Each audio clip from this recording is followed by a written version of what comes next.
अच्छा, कल जिस तरीके से दारा पर स्याही फेंकी गई उसके क्या मायने, क्योंकि अखिलेश यादव आरोप लगा रहे हैं कि वैसे तो सबको गिरफ्तार कर लिया जाता है पर ये उनकी अपनी चाल है इसलिए कोई ये पिछड़े दलित अल्पसंख्यक के साथ अन्याय है, ये समाजवादी पार्टियों की चाल है। इन्होंने जो हरकत की, आप अगर उस वीडियो को देखिए तो पहले से इनकी प्लानिंग थी समाजवादियों की कि देख जब कोई माला पहना रहा, मैंने सुना वीडियो, कोई माला पहना कर अब आ गल तैयार रहा ऐसा उसमें से आवाज आ रही है किसी की। तो ये समाजवादी पार्टियों की चाल है। ये मास्टरमाइंड कौन है? समाजवादी पार्टी की सरकार रहती थी, उसको क्या कहते थे लोग? गुंडों की सरकार। तो ट्रेंड लोग हैं ना इसके मास्टरमाइंड हैं यही लोग हैं जो चौहान, बिंद, केवट, मल्ला, पाल, प्रजापति, नाई, गोड़, कुम्हार, लोहार को नहीं आगे बढ़ने देते थे।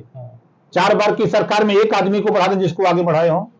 भारतीय जनता पार्टी ने तो माननीय संजय निषाद को भी नेता बना दिया। भारतीय जनता पार्टी ने माननीय अनुप्रिया पटेल जी को भी नेता बना दिया। भारतीय जनता पार्टी ने मायावती जी को भी नेता बना दिया। भारतीय जनता पार्टी ने ओम प्रकाश राजभर को भी नेता बना दिया। वो कई लोगों को बनाए हैं, वो तो शोषण करते हैं। हम दुनिया की बात क्या करें, हमको लिए और अपनी पार्टी का प्रत्याशी हमको दे रहे हैं कि हमारी पार्टी का प्रत्याशी होगा, सिंबल आपका होगा। हमको यही समझौता होता है। कहा तो रहना रहो, नहीं जाओ।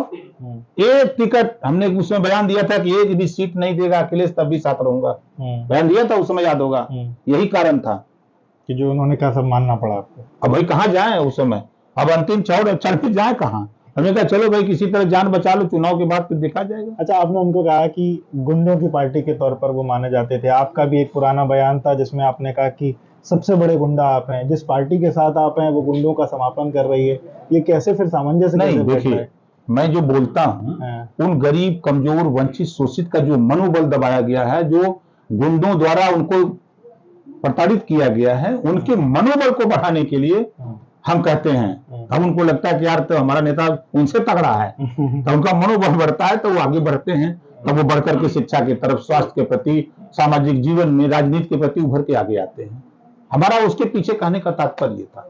आखिरी सवाल, आपके आने के बाद अब आप क्या देख रहे हैं? एनडीए ओवरऑल कितनी सीटें, उत्तर प्रदेश, बिहार में कितना इम्पैक्ट पड़ेगा, कितनी सीटें आ रही हैं? देखिए, मैं नहीं था, मैं और सपा और बसपा मिल के लड़े, दोनों के पास वोट है। अकेले जीतने के लिए किसी के पास वोट नहीं है, ये सही बात है। चाहे सपा जितना चिल्ला ले, चाहे बसपा चिल्ला ले, कांग्रेस चिल्ला ले, अकेले कोई के पास दम ना हो कि कोई जीत ले। मिल के दोनों लोग लड़े, 64 सीट जीते।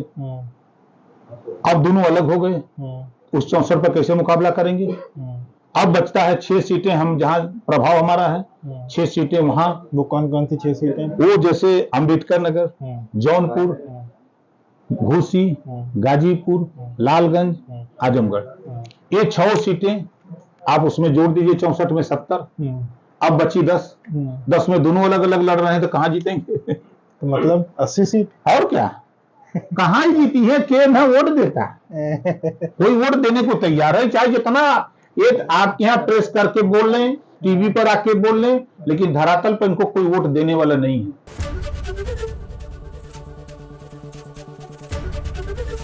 एबीपी गंगा, खबर आपकी, जुबान आपकी।